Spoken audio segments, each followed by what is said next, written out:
নমস্কার, শান্তনু হাজরা বলছি। বাংলাদেশকে আবার ভারতভুক্ত হবে? আবার কি সেই ধানসিঁড়ি, ঝিনাইদহ, শ্রীহট্ট, দিনাজপুর, ঢাকার জগন্নাথ ঘাট, ঢাকার ঢাকেশ্বরী মন্দির, ভারতের তীর্থযাত্রীরা উইদাউট ভিসায় যেতে পারবে? সেরকমই একটা ক্ষীণ আশা বাংলাদেশিদের মনে, বা বাংলাদেশ থেকে লোকে কলকাতায় চাকরি করতে পারবে, এই বাংলাদেশের বাঙালিরা এটাই আশা করছে। এবং বাংলাদেশের কট্টরপন্থীরা ভীত, সন্ত্রস্ত। তারা ভাবছে যে চাঁদরেল ভারত প্রশাসক নরেন্দ্র মোদীর পরিচালনায় হয়তো সবাইকে আবার জয় শ্রীরাম বলতে হবে, ওই মসজিদ ফসজিদ তুলে দেবে, আজান ফাজান সব বন্ধ করে দেবে। এদের এই ভয়টা পাওয়ার কারণ আছে। কারণ হচ্ছে কি, যে পুলওয়ামায় জঙ্গিরা, পুলওয়ামা মানে শ্রীনগরে, ভারতের শ্রীনগরে পুলওয়ামার তো জঙ্গিদের রিয়াকশন আছেই। সার্জিক্যাল স্ট্রাইক, এয়ার স্ট্রাইক যা হয়ে গেছে, সে একটা স্মৃতি আছে। এরপর হচ্ছে গিয়ে গত সপ্তাহে পহেলগাঁওয়ে যে দুর্ঘটনাটি ঘটে, অর্থাৎ পাকিস্তানি জঙ্গিরা এসে ভারতের ২৬ জন নিরীহ হিন্দুকে বেছে বেছে নাম জিজ্ঞেস করে তাদের হত্যা করে দিয়ে যায়। সভাপতি এই দায় পাকিস্তানের ঘাড়ি চেপেছে এবং পাকিস্তানি এগুলো করে।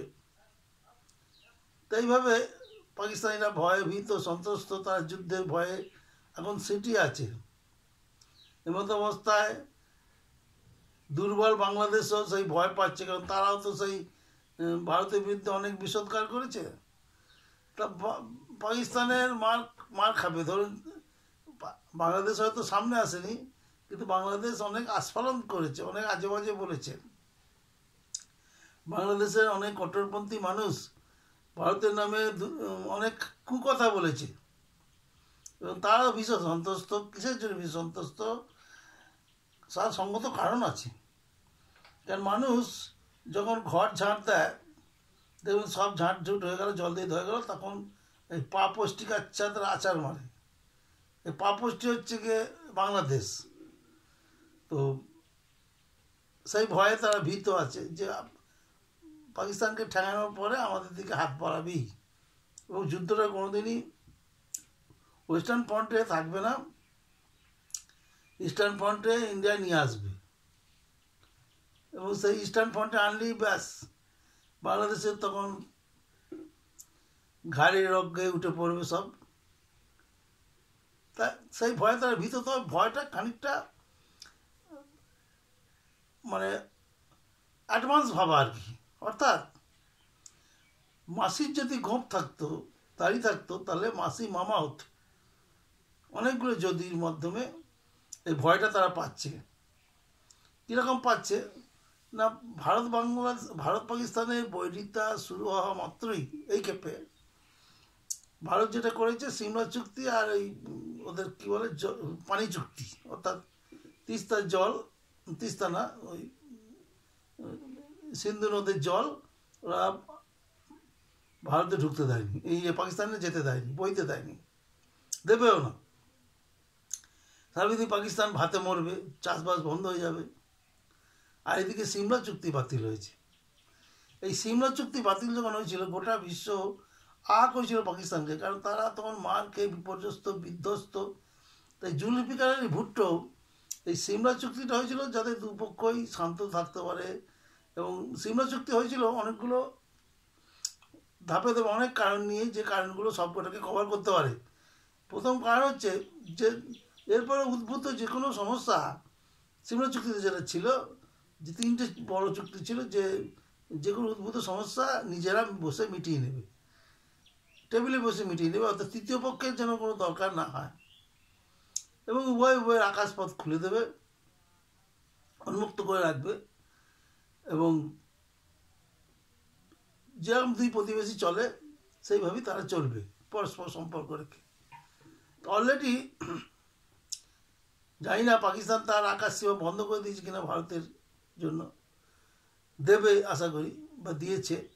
আকাশসীমা বন্ধ করে দিলে ভারতের পক্ষে বহির্বিশ্বের সঙ্গে যোগাযোগ করা সম্ভব, কিন্তু বহু বিলিয়ন ট্রিলিয়ন ডলার এক্সট্রা খরচ হবে। আর পাকিস্তানের তো যা ক্ষতি হওয়ার হবেই। বাংলাদেশের কী করতে হবে, যে বাংলাদেশের মানুষ ভয় পাচ্ছে।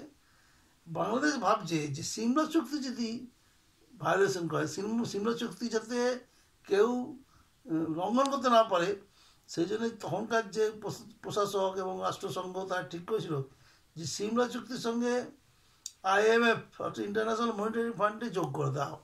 এই সিমলা চুক্তি যদি কেউ না মানে তাকে এই সমস্ত রকম বিশ্বব্যাংকের টাকা পয়সা থেকে বঞ্চিত করা হবে।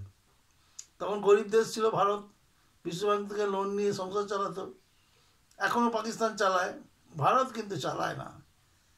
সেই জন্যে সিমলা চুক্তি ভায়োলেশন করলেও ভারতের উপরে যদি ইন্টারন্যাশনাল মনিটারি ফান্ডের প্রভাব থাকে, ভারত সেখান থেকে লোন নেবে না, নিতে চায়ও না, বা উল্টে দেয় এখন। কিন্তু পাকিস্তান নেবে, পাকিস্তানকে নিতেই হবে।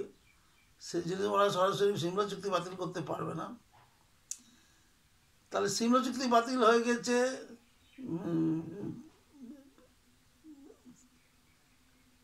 সিন্ধুর পানি চুক্তি বাতিল হয়ে গেছে, পড়ে আছে একটি চুক্তি, সেটি ভয়ঙ্কর চুক্তি।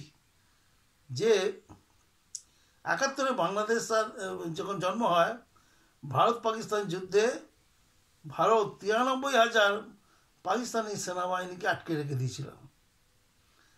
এবং তার যে পেপারস, অর্থাৎ যে পাকিস্তানি সেনারা যে আত্মসমর্পণ করেছিল সেই দলিল তো ভারতের কাছে এখনো আছে। সেই দলিল যদি বাতিল হয়ে যায় তাহলে আইনত বাংলাদেশটা ভারতের, কারণ ভারত দখল করে নিয়েছিল।